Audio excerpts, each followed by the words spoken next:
Hello दोस्तों, आपका स्वागत है आपके अपने चैनल टॉप सर में। दोस्तों आज हम आप लोग के लिए बायोलॉजी के छठा भाग लाए हुए हैं। आपसे रिक्वेस्ट है वीडियो अंत तक देखिएगा, क्योंकि इस वीडियो को देखने के बाद इस चैप्टर से आपका एक भी क्वेश्चन नहीं छूटेगा। तो चलिए शुरू करते हैं। पहला जो क्वेश्चन है, जनन किसे कहते हैं और ये कितने प्रकार के होते हैं। तो देखिए, जिस प्रक्रिया द्वारा जीव अपने जैसे संतान उत्पन्न करता है उसको जनन कहते हैं। ठीक है ना। कोई भी जीव अपने जैसे संतान उत्पन्न करता है उसको जनन कहते हैं। ये लिख लीजिए, चाहे हमने जो बोला वो लिख लीजिए। चलिए, जनन के मुख्यतः दो प्रकार होते हैं। पहला जो है अलैंगिक जनन है और दूसरा का है लैंगिक जनन है। ठीक, तो देखिए लैंगिक जनन क्या होता है। तो देखिए, जनन की उस विधि को जिसमें दो भिन्न लिंग वाले अर्थात नर और मादा भाग लेकर संतान उत्पन्न करते हैं उनको लैंगिक जनन कहते हैं। सुन लीजिए, इसको अब समझा रहे हैं कैसे कीजिएगा। लैंगिक जनन उस जनन को कहा जाता है जिसमें दो विपरीत लिंग वाले जीव आपस में संयोग करके संतान की उत्पत्ति करता है, उसको लैंगिक कहा जाता है।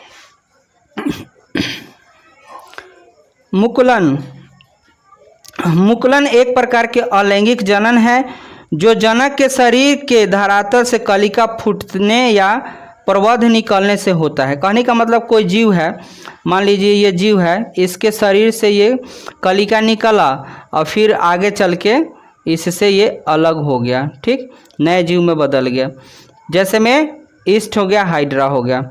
चलिए अगला जो क्वेश्चन है, द्विखंडन एवं बहुखंडन किसको कहते हैं। तो देखिए, वैसा विभाजन जिसमें एक जीव विखंडित होकर यानी खंडित होकर टूटकर दो या दो से अधिक जीवों का निर्माण करता है उसको बोलते हैं द्विखंडन। ठीक ना, दो जीवों का निर्माण करता है, दो जीव का निर्माण करता है, और दो या दो से अधिक करेगा तो बहुखंडन में हो जाएगा। चलिए देखते हैं बहुखंडन किसको। तो वैसा विभाजन जिसके द्वारा एक जीव जो है विखंडित होकर अनेकों जीव उत्पन्न करता है उसको बहुखंडन कहा जाता है। जैसे में अमीबा हो गया। ठीक है, अगला जो क्वेश्चन है, कायिका परिवर्धन किसको कहते हैं। दोस्तों कायिका परिवर्धन किसको कहते हैं। तो यह जो है अलैंगिक जनन की एक विधि है। इस जनन में जीव के शरीर से जड़ तना पत्तियों अलग होकर नए पौधे बनाता है। चाहे मतलब कहने का मतलब है ना कि इसी जीव के निकल कर कोई नया पौधा या जीव बन गया, उसको हम बोलेंगे।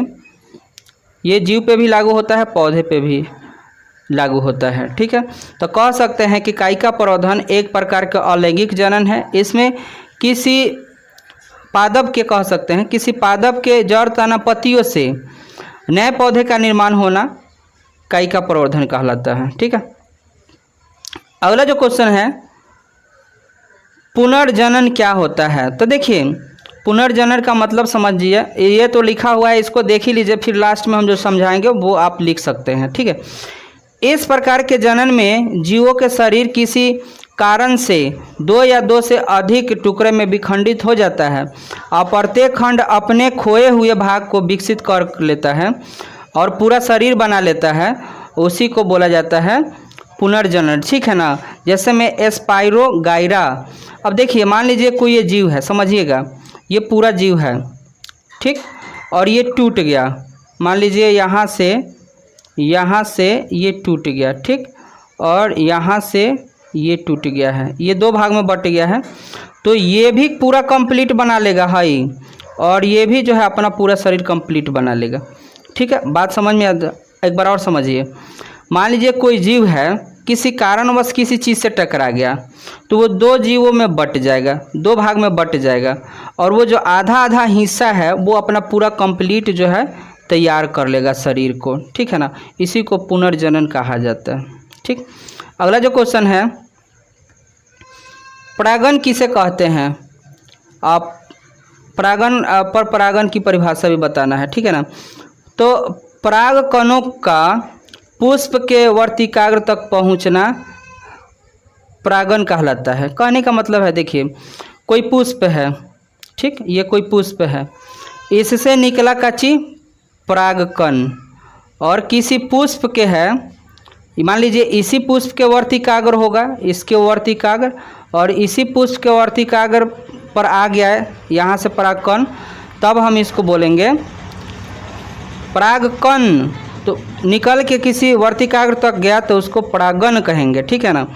देखिए, एक पौधे के किसी पुष्प के परागकणों के दूसरे पौधे के वर्तिकाग्र तक चला जाता है। कहने का मतलब, मान लीजिए एक यहाँ पर है पौधा, एक यहाँ पौधा है, तो इसका परागकण निकल कर दूसरे पर चला गया तो इसको पर परागण बोलेंगे, ठीक है ना। चलिए आगे जो है,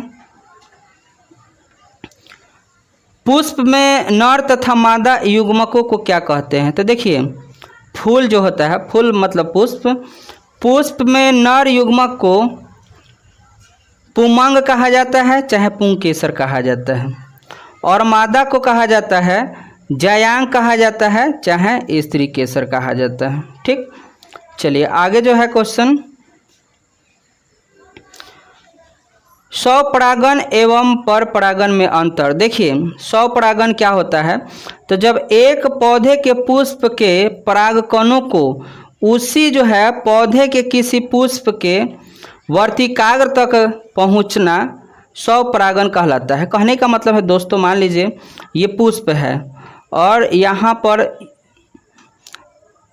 अगर इसी का परागकण निकला इसका और इसी के पुष्प के वर्तिकाग्र तक चला गया तो स्वपरागण कहेंगे। लेकिन अगर ये पुष्प अगर इसका इस पर आ गया तो इसको बोलेंगे पर परागण, ठीक है। चलिए, ऋतु स्त्राव क्यों होता है। तो देखिए, सिंपल सा बात अगर कहें आपको तो ऋतु स्त्राव इसलिए होता है ना कि मादा में जो है जनन क्षमता में वृद्धि होता है, ठीक है। लेकिन कुछ लिखने के लिए आपके सामने यहाँ पर है, गर्भाशय भी निषेचित अंडाणु को प्राप्त करने के लिए तैयार रहता है। कहने का मतलब है गर्भाशय में ही ना बच्चे का निर्माण होता है, वो क्या निषेचित अंडाणु को लेने के लिए तैयार रहता है।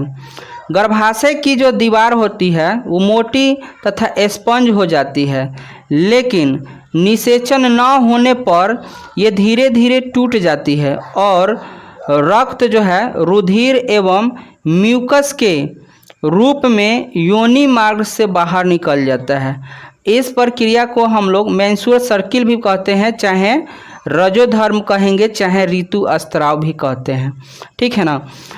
मानसिक जो कि क्या होता है 28 दिन का ये होता है, रिपीटेड होता है, मतलब हर स्त्रियों में जो है 28 दिनों का ये चक्र चलते रहता है, ठीक है। अगला जो क्वेश्चन है, अपरा क्या होता है, इसका क्या कार्य है, ठीक है ना। तो देखिए, गर्भस्थ जो है शिशु को माता के शरीर से जोड़ने वाला नाल को अपरा कहा जाता है, चाहे प्लासेंटा कहते हैं। कहने का मतलब है कि जो नाल होता है ना, जो माँ को और बच्चे को जोड़ता है, उसको अपरा कहेंगे। और इसका मुख्य कार्य होता है शिशु को माँ से रक्त शरीर में पहुँचाना और जो है शिशु को पोषण श्वासन क्रियाओं कराना, ठीक है ना। कहने का मतलब है जब माँ के गर्भ में रहता है बच्चा तो अपरा के द्वारा ही उसे पोषक तत्व, ऑक्सीजन, सभी तरह की क्रियाएं उसको होता है, सब चीज़ उसको पोषण उषण सब चीज़ अपरा के द्वारा ही मिलता है। एक नाल बोला जाता है, इसी को काट के बच्चे को हटाया जाता है जन्म के समय। चलिए आगे जो है, गर्भ निरोधक गोली के बारे में बताइए। तो देखिए, गर्भ निरोधक गोलियों का उपयोग जनसंख्या नियंत्रण के लिए किया जाता है। स्त्री इस गोली का सेवन करके गर्भवती होने से बच सकती है, ठीक है। आगे जो है क्वेश्चन,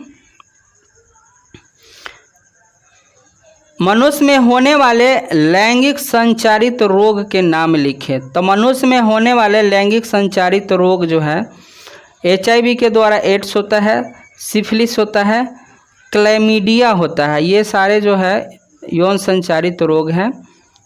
चलिए आगे जो क्वेश्चन है, गर्भ निरोधक युक्ति जो है अपनाने के क्या कारण हो सकते हैं। तो देखिए, इनके निम्न कारण हो सकते हैं। पहला जो है, जन्म दर को नियंत्रित करने की इच्छा। कहने का मतलब है जन्म जो है दर है उसको कंट्रोल कर सकते हैं। दूसरा का है, अवांछित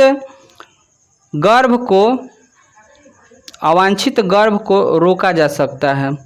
और ये है, कंडोम जैसे गर्भ निरोधक यौन संचारित जो है रोग से सुरक्षा दिला सकता है। कहने का मतलब है गर्भ निरोधक जो युक्ति है, मतलब डिवाइस कह सकते हैं, तो इसका कारण जो है ना बहुत सारा है। आपको जो मान लीजिए कंडोम है तो ये यौन